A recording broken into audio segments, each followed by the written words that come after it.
दर्शन करै छै DJ Kanchan Raj Muzaffarpur Shivali recording studio Khagaria रोज दर्शन करै छै सैया बाहरा से वीडियो कॉल हरदम कहरै छै सैया बाहरा से वीडियो कॉल हरदम कहरै छै साया उठबाई के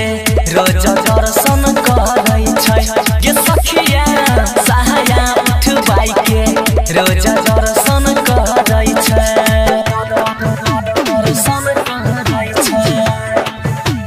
साया उठबाई डीजे कंचन राज मुजफ्फरपुर रोज दर्शन करै छै जब बात करै पी के शराब गे हमरो के कहै दै छै नियत खराब गे हे गई जब बात करै पी के शराब गे हमरो के कहै दै छै नियत खराब गे गाँव में अबैले खातिर दंदन करै छै गाँव में आबैले खातिर दंदन कहरै छै साया उठबाई के रोज दर्शन करै छै ये सखिया साया उठबाई के रोज दर्शन करै छै दर्शन करै छै साया उठबाई के डीजे कंचन राज मुजफ्फरपुर रोज दर्शन करै छै सेज पर सुताई की हमारा कहरै दूर गहती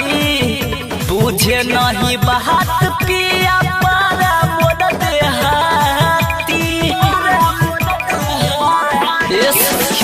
सेज पर सुताई की हमारा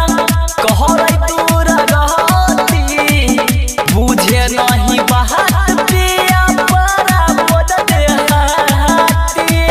राइटर चंचल यारियन जबरन करै छै राइटर चंचल यारियन जबरन कहरै छै साया उठबाई के रोज दर्शन करै छै के सखिया साया उठबाई के रोज दर्शन करै छै शिवाली रिकॉर्डिंग स्टूडियो खगड़िया।